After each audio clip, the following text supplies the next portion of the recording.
I think a lot of business owners think that there's something wrong with them when they start growing their business and they start feeling an incredible amount of anxiety that maybe they've never experienced before. You can feel that stress of taking all of these risks, and for a lot of people, it's the reason why they don't get started in the first place. So I just want to share with you that I am not immune to this. I've been an entrepreneur for 25 years. I have grown, sold, built, closed a multitude of different companies, and over that period of time, one thing I learned that was so important is this. When it comes to growing a business, there's going to be two aspects that you're going to want to focus on. The first is the skill building aspect of that business. But there's a whole other aspect to entrepreneurship that is as important, if not even more important. And that comes from your own ability to regulate your nervous system as you're growing your company. Even for me, 25 years later, those emotions, that stress, that frustration sometimes,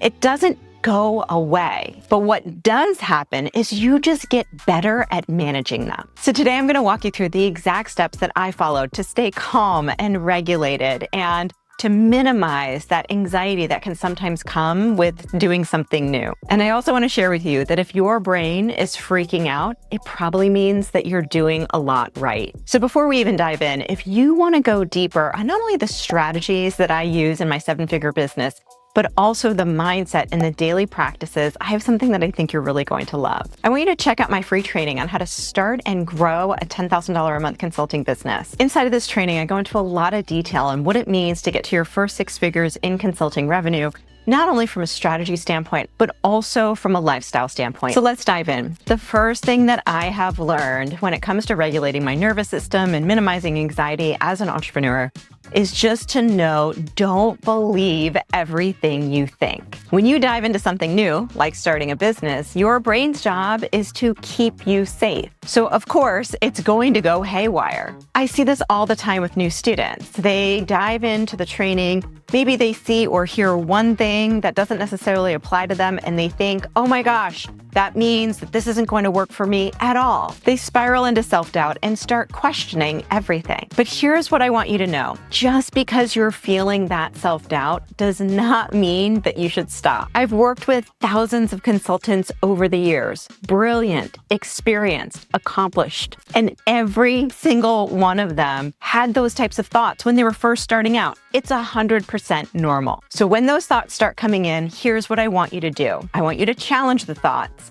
Don't automatically obey them. Ask yourself, is this fear or fact? Is this discomfort or is it danger? Most of the time, it's just good old-fashioned fear. And fear doesn't mean that you should stop pursuing your dream. It just means that maybe you should be paying closer attention to managing your nervous system. So this brings us to point 2, which is the practice of daily self-regulation. I will tell you, this is something that took me a long time to learn. If you're anything like me, I'm a high achiever. I like to go, go, go. I want to get things done. I want to check them off the list. And resting or having restorative time isn't really something that ends up on our to-do list as an entrepreneur. But it's critically important because otherwise we can burn out. When our nervous system is flooded by anxiety and pressure with no breaks, it's really hard to think clearly, show up well, and make great decisions. So here's what I've found is that when I build in moments of self-regulation throughout my day, I operate so much more clearly. I'm able to get more done in less time. I just want to give you a series of different ideas that you can incorporate into your own schedule and workday. So let's just start with journaling. I have fallen in love with a system called Journal Speak by a woman named Nicole Sachs. I find doing this journal speak work and to be incredibly powerful. So here's how her system works. First, jot down 3 quick lists: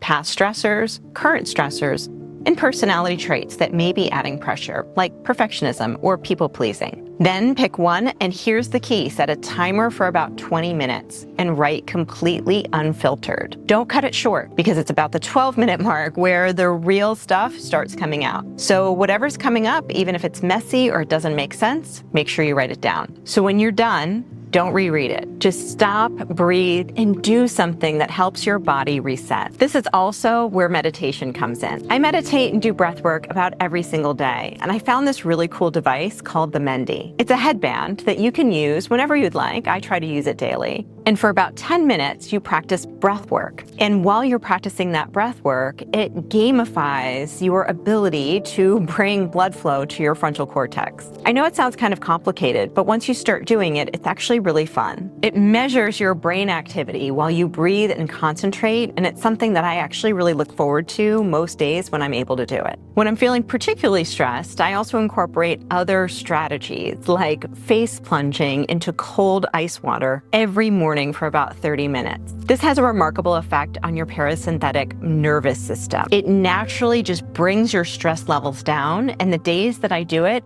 it has a remarkable effect on my overall well-being. Even though it looks really weird, and the times that my kids have seen me do it, they've been like, "Hey mom, what are you doing?" What are you doing?